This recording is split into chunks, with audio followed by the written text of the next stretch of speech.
ជំរាបសួរនាងខ្ញុំឡៃដានីថ្ងៃនេះសូមលើកយកនៅគន្លឹះមួយចំនួនដើម្បីចែកជូនទៅដល់បងប្អូនដែលកំពុងតែមានបញ្ហានិងការព្រួយបារម្ភតាក់ទងទៅនឹងការបន្តការសិក្សានៅពេលអនាគតចា៎នាងខ្ញុំដឹងថាមានបងប្អូនជាច្រើនកំពុងជួបប្រទះនឹងបញ្ហាជីវភាពហើយកំពុងតែព្រួយបារម្ភអំពីអនាគតខ្លួនឯងមិនអាចមានលទ្ធភាពរៀនបន្តហើយក្តីស្រមៃគឺចង់សិក្សាឲ្យបានវែងឆ្ងាយដូចជាគេដូចជាឯងប៉ុន្តែมันអាចមានថវិកាគ្រប់គ្រាន់នៅក្នុងការបន្តការសិក្សាទៅថ្ងៃអនាគតឥឡូវនេះគឺជាពេលវេលាល្អណាស់បើសិនជាបងប្អូនបានគិតនៅត្រង់ចំណុចនេះវាគឺជាពេលវេលាដែលបងប្អូនអាចត្រៀមខ្លួនបានយ៉ាងល្អ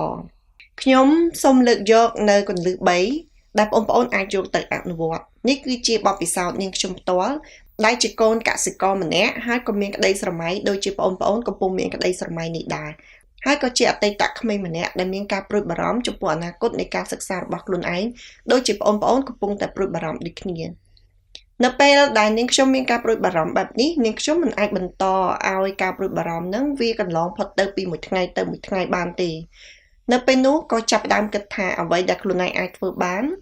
គឺទី1សម្លឹងរកនៅឱកាសអាហារូបករណ៍អញ្ចឹងការសម្លឹងរកនៅឱកាសអាហារូបករណ៍វាអាចផ្ដល់លទ្ធភាពឲ្យយើងនៅក្នុងការបន្តដំណើរការទៅសិក្សាបើសិនបើយើងទទួលបានអាហារូបករណ៍មិនថាជាកម្មវិធីអ្វីទេអាចជាអាហារូបករណ៍របស់សាកលវិទ្យាល័យណាមួយដោយតាមរយៈកម្មវិធីក្រៅសាលាឧទាហរណ៍ថាគេមានកម្មវិធីប្រកួតប្រជែងដើម្បីយកអាហារូបករណ៍ណាមួយកុំឲ្យឱកាសនឹងរំលងអីសោះចូលរួមនៅក្នុងការប្រកួតប្រជែងហើយក្តាប់ឱកាសនឹងឲ្យបានមិនថាលំបាកយ៉ាងណាទេសូមឲ្យចូលរួមនៅក្នុងការប្រកួតប្រជែងនេះគឺជាវិធីសាស្ត្រមួយដែលខ្ញុំបានធ្វើហើយខ្ញុំក៏ទទួលបានសម្រេចនៅក្នុងកិច្ចការងារនោះមែនអញ្ចឹងគឺនាងខ្ញុំអាចធានាដំណើរនៃការសិក្សារបស់ខ្លួនឯងមួយទៅសិក្សានៅពេលបញ្ចប់ពីទី12ហើយបងប្អូនទាំងអស់គ្នានេះគឺជាផ្លូវដើរដែលមិនមាននរណាម្នាក់គូសវាសថាសម្រាប់តែខ្ញុំឬក៏សម្រាប់តែនរណាម្នាក់ទេគឺសម្រាប់យើងទាំងអស់គ្នាហើយសម្រាប់អ្នកដែលមានសេចក្តីព្យាយាមនិងការចេះចង់ដឹងចង់ឮនៅពេលដែលយើងសិក្សានៅក្នុងថ្នាក់យើងមានឱកាសច្រើនណាស់ដែលយើងអាចទទួលព័ត៌មានអាចទទួលយកនៅឱកាសនៅក្នុងការប្រកួតប្រជែងកម្មវិធីនានាក្រៅពីការសិក្សាសូមសម្លឹងមើលនៅកម្មវិធីក្រៅសាលាហើយក៏កម្មវិធីក្នុងសាលាណាដែលអាចផ្ដល់ឱកាសក៏កុំរំលងធ្វើឲ្យវាឲ្យបានសម្រេចហើយធ្វើវាឲ្យអស់ពីចិត្ត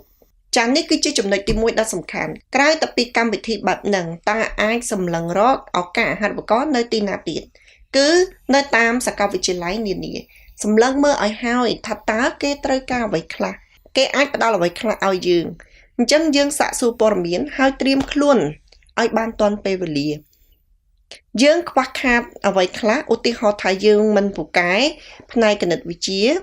ឬក៏យើងមិនពូកែភាសាប៉ុន្តែមុខវិជ្ជាដែលយើងចង់ទៅសិក្សានៅសាកលវិទ្យាល័យហើយតម្រូវការនៅសាកលវិទ្យាល័យនោះគឺទាមទារឲ្យយើងមានពិន្ទុខ្ពស់ទៅលើពីចំណុចនេះគឺជាឱកាសរបស់យើងដើម្បីឲ្យយើងដុសខាត់ខ្លួនឯងទៅលើជំនាញដែលយើងទុនខ្សោយនឹងឲ្យបានខ្លាំងចុះប្រសិនណាបើយើងមិនដែលបានទទួលយកនៅព័ត៌មានទាំងអស់នោះមិនស្វែងរកព័ត៌មានទាំងអស់នោះថាតើត្រៀមលក្ខណៈបានដោយរបៀបណានេះគឺជាចំណុចសំខាន់ណាស់ចំណុចមួយទៀតដែលអាចសម្លឹងអាហារូបករណ៍គឺសម្លឹងអាហារូបករណ៍ក្រៅប្រទេសតែម្ដងយើងអាចមើលឱកាសនៅតាមអង្គការនានាតាមសាលានានាអញ្ចឹងនៅពេលណាដែលយើងបានធ្វើកិច្ចការទាំងអស់នេះបងប្អូននឹងមើលឃើញថាបងប្អូនមានពេលវេលាមិនច្រើនទេមានពេលវេលាតិចតួចអញ្ចឹងពេលវេលានៅក្នុងការដើរហើរឥតប្រយោជន៍ក្នុងការចំណាយពេលវេលាទៅលេងហ្គេមឬក៏ទៅមើលទូរស័ព្ទច្រើនពេកឬក៏អនឡាញនៅលើ Facebook ឬក៏បណ្ដាញសង្គមនានាច្រើនពេកហួសហេតុហ្នឹងគឺបងប្អូនទាំងអស់គ្នាអត់មានពេលវេលាធ្វើវាទេចំណុចទី2គឺជាចំណុចសំខាន់បើដឹងថាខ្លួនឯងក្រកុំបដ ாய் ឲ្យខ្លួនឯងក្រយូរទៀតខិតខំប្រឹងប្រែងឆ្លៀតទៅធ្វើការងារខ្លះទៅដើម្បីអាចសន្សំថវិកាខ្លះយើងនិយាយថាយើងរវល់នៅក្នុងការសិក្សាច្រើនណាស់ចង់ជម្រាបទៅបងប្អូនទាំងអស់គ្នាថាខ្ញុំក៏ជាឧទាហរណ៍មួយរួចមកដែរហើយអ្នកដទៃទៀតជារៀមច្បងជាឪពុកម្ដាយយើងអាចជាពូជាមីងយើងអ្នកខ្លះគឺគាត់បានឆ្លងកាត់អំពីរបត់ជាសិស្សានុសិស្សហើយធ្វើការបណ្ដាលរៀនបណ្ដាលអញ្ចឹងនៅពេលដែលខ្ញុំនៅថ្នាក់ដូចជាបងប្អូននៅវិទ្យាល័យហ្នឹងខ្ញុំក៏កំពុងតែបំពេញនៅកិច្ចការងារនៅភោជនីយដ្ឋាននៅតាមកិច្ចការងារស្ម័គ្រចិត្តអង្គការផ្សេងៗដើម្បីផ្ដល់ឱកាសឲ្យយើងខ្ញុំអាចទទួលបានប្រាក់កម្រៃខ្លះហើយសន្សំទុកក្នុងការសិក្សា ចាយវាក្នុងការសិក្សានៅក្នុងពេលបច្ចុប្បន្នខ្លះនិងសន្សំទុកបំរុងនៅពេលទៅចូលរៀននៅមហាវិទ្យាល័យខ្លះអញ្ចឹងនៅពេលដែលរៀនចប់ទី12គឺមានកញ្ចប់ថវិកាមួយកញ្ចប់ដែលយើងបានសន្សំទុកនឹងល្មមទៅថាយើងអាចធ្វើដំណើរទៅសិក្សាបន្តក្នុងរយៈពេល1ឆ្នាំកន្លះឆ្នាំឬ1ឆ្នាំបានខ្ញុំគិតថាបងប្អូនមួយចំនួននិយាយថាទៅធ្វើការដូចម្ដេចទៅបើរៀនពេញម៉ោងអស់ទៅហើយសូមលើកឡើងម្ដងទៀតចំណុចមួយនេះមិនមែនជាចំណុចដែលមិនមាននរណាម្នាក់មិនដែលធ្លាប់ធ្វើនោះទេគឺមានអ្នកធ្លាប់ធ្វើរួចហើយអញ្ចឹងវាប្រកាសជាមានចំណុចណាកន្លឹះណាដែលបងប្អូនអាចធ្វើបានដូចគ្នាឲ្យតែយើងបានគិតហើយយើងចង់ធ្វើពិតប្រាកដកុំបដិបដួលទៅនឹងភាពខ្ជិលច្រអូសរបស់យើងហើយកុំអាងលេះនេះលេះនោះអត់ចេះចប់តែអាងលេះនេះលេះនោះយើងនឹងលំបាកពេលក្រោយអញ្ចឹងព្យាយាមឆ្លាស់ឆ្លៀតធ្វើកិច្ចការងារណាបានទៅធ្វើទៅកាលពីខ្ញុំនៅរៀននឹងខ្ញុំក៏ធ្វើគ្រប់តសពដែរនៅផ្ទះក៏ដាំដំណាំទៅចិញ្ចឹមសត្វខ្លះទៅហើយនៅពេលដែលអ្នកចិត្តខាងមានកិច្ចរវល់អីក៏ខ្ញុំអាចទៅជួយគេបានខ្លះហើយគេឲ្យលុយកាក់មកខ្លះក៏សន្សំទុកទៅហើយនៅពេលដែលមករៀននៅទីក្រុងក៏ឆ្លាស់ឆ្លៀតទៅធ្វើកិច្ចការងារនៅភោជនីយដ្ឋានខ្លះទៅស្ម័គ្រចិត្តទៅតាមអង្គការខ្លះទៅស្ម័គ្រចិត្តធ្វើកិច្ចការងារនៅសៅរ៍អាទិត្យខ្លះឲ្យតែគេអាចផ្ដល់ឱកាសឲ្យកិច្ចការងារគឺខ្ញុំទៅចូលរួមស្ម័គ្រចិត្តធ្វើ3ម៉ោង4ម៉ោងតាមលទ្ធភាពដែលអាចធ្វើបានហើយសន្សំលុយកាក់ទាំងអស់ហ្នឹងទុកនេះគឺជាវិធីសាស្ត្រសម្រាប់សិស្សដែលលំបាកដូចជាពួកយើងត្រូវតែដើរទៅហើយប្រឹងប្រែងអស់ពីលទ្ធភាពចាចំណុចទី3មានបងមានប្អូនអ៊ំពូមីងយាយតាប្រហែលជាពួកយើងអាចពឹងពាក់គេបានបើយើងក្លាហានគ្រប់គ្រាន់ទទួលយកជំនួយគេចុះហេតុអ្វីបានជានាងខ្ញុំលើកឡើងថាបើក្លាហានគ្រប់គ្រាន់ភាពក្លាហាននោះមានន័យថាម៉េចបើសិនជាយើងមិនចង់យករបស់គេ free ទេអាចជាការសន្យាទៅទទួលយកនៅថវិកានឹងមករៀនហើយចាធ្វើការសន្យាជាមួយគាត់ថានៅពេលដែលយើងចេញធ្វើការគឺយើងនឹងសងត្រឡប់ទៅគាត់វិញតែធ្វើយ៉ាងណាឲ្យយើងទទួលបាននៅការសិក្សាសិនហើយប្រឹងប្រែងប្រើប្រាស់កញ្ចប់ថវិកានឹងឲ្យពេញទំហឹងទៅឲ្យបានអស់លទ្ធភាពហើយបន្ទាប់មកព្យាយាមសន្សំថវិកាសងពួកគាត់ត្រឡប់ទៅវិញចំណែកនាងខ្ញុំអត់បានដើរវិធីទី3នេះទេ